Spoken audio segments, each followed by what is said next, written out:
Before I start this recording, I should have eaten this piece of chicken that's sitting in front of me. That was so stereotypical. Anyway, hi team new. That's not the way I want to do it. Hi next opportunity social family, or next op social families, do it that way. So hi next op social family. So you know this is off the cuff, right? So I have like a million different thoughts going on right now. But I thought I'd share something, not so random thoughts, right? So every now and again, I think it's okay to think outside the box and question things. And I was having a conversation with an entrepreneur earlier today that I knew that if the conversation was being had publicly, it would offend a lot of people. It would ruffle some feathers and cause a degree of discomfort. But at the same time, I said to myself, well, if I can't share these thoughts here at Next Hop Social, in this forum, where else can I share them, right? Isn't that, ultimately, that's kind of why we started this group and this endeavor in the first place, was to educate people, to get people to actually utilize the cerebral cortex and think critically about their environment as entrepreneurs so they can adapt and be competitive and get out here and build thriving, successful organizations, not just simply surviving, right? And sometimes that requires that you deal with some real tough questions, or sometimes it requires that you deal with some challenges.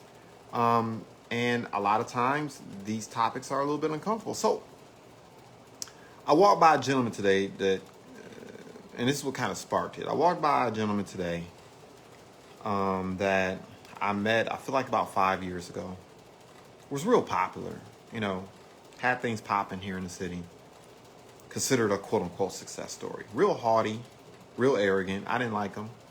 But, one of my rules is I don't hate. I very, very rarely will hate on another entrepreneur, particularly in the Detroit community, because there's enough of that going on. So I try not to do that, especially in a public forum. But I didn't care for him. But that doesn't mean I didn't want to see him win. Had a couple of videos that went viral, received a bunch of titles and all this fun stuff from people in the city that, quite frankly, his track record may not have earned. But the bottom line is he was having success. He was having his moment of shine. And I applaud that, because if success is knocking on another entrepreneur's door, you should never really hate on it. I mean, if they're doing something like pejorative or something negative or something that is hurting people, that's one thing. But if success is knocking on the door of another entrepreneur, you shouldn't hate on it, because they're playing a game that you're playing, right? And if the ground is fertile for them, it means it can be fertile for you. If you're playing a game that somebody else is playing, if you're in the neighborhood that somebody else is in, and success is knocking on those doors, it may knock on yours next. So you don't hate on them, right? Many respect, I walked by him today, and he wasn't doing too well. To be transparent with you, he was looking kind of dusty. I know what dusty feels like, because I've been there. I know what it's like to be getting it out the dirt, and you be looking dusty sometimes when you are getting out the dirt, when you're starting all over again, when you are relaunching or rebranding yourself. So it's all good. But it reminded me of a discussion I had with an entrepreneur, even a little bit earlier than that. An entrepreneur asked me, why is it so difficult to crush it and win in Detroit? Why is it so difficult for Detroit entrepreneurs, and I'll go a step further, within the African American community, to win in Detroit? And I thought it was a fascinating question, because we just had an interview with Miss Christina Wilson, an attorney that has had a lot of entrepreneurial success, that has come back to Detroit to plant seeds. She's a Detroit product. And during the interview, she talked about the fact that you can take Detroit entrepreneurs, and whether we're in Los Angeles, New York, Philly, Miami, doesn't matter where we go, you'll see us crushing it. You'll see us having success. You'll see us winning in other environments. And oftentimes, when those other environments come back and make a huge impact. But on the flip side, I know a lot of people don't like to talk about this. We don't want to have the conversation. It can be very difficult sometimes for entrepreneurs to launch, grow, scale, and really, quote unquote, blow up, right? Whatever that may mean for you in the city. And that's just the reality of the matter. Most of the entertainers, most of the even athletes, most of the business tycoons, regardless of the industry I know of, they spend a considerable amount of time outside of Detroit. I remember I sat down with a gentleman approximately, that was about 4 or 5 years ago. Done very well for himself. He was a person who had left Detroit and came back. And we were sitting down and I was sharing, he asked me to share my resume. And I typically don't do that. You know, sometimes I don't want to ever feel like I'm humble bragging. But, you know, I talked to him about what my resume looks like and a laundry list of accomplishments that I've had. And the more I spoke, the more his head kind of leaned to the side. And he says, dude, why did you never leave? Like, what were you thinking? And I kind of looked at him because I knew where he was coming from, but still I wasn't expecting that to come out of his mouth. And he said, for real, why did you stick around here? And I was honest. I told him I stuck around for my children. I wanted to be available to them. I didn't want to be distant. I wanted to be present. And I knew the easiest way to do that was to remain in the geographic area where they were at. It was that important to me. Yeah, the majority of my friends, majority of the people whom not all, but the majority of people whom I really wanted to work with or could get excited about working with left. I mean, they bounced. They're in New York. They're in Los Angeles. They're in Philly.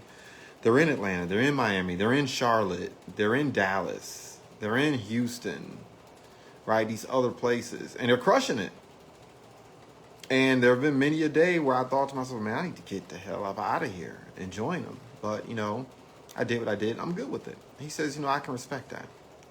But he says, with your resume, with everything you've accomplished and everything you've done, if you went to Chicago and did that, my God. If you went to these other places and did that, my God. And I reflected on that conversation when I saw the gentleman a couple hours ago downtown who was, you know, in his ugly duckling stage, you know, going through that rebirth, right, that you have to go through sometimes. And it resonated with me, you know. I'm all about making sure the ground is more fertile. I'm all about making sure that whether it's myself, the team, the cadre, the people I work with, but people, period. I just firmly believe that a rising tide lifts all ships. I think we'd be remiss if we didn't address this. Like, how is it, once again, that Detroiters can go elsewhere and crush it and then come back and win? But a lot of times, some of our most talented, some of our most brilliant, some of our most effective minds and bodies oftentimes languish. And you gotta be willing to take that question on head on, you know.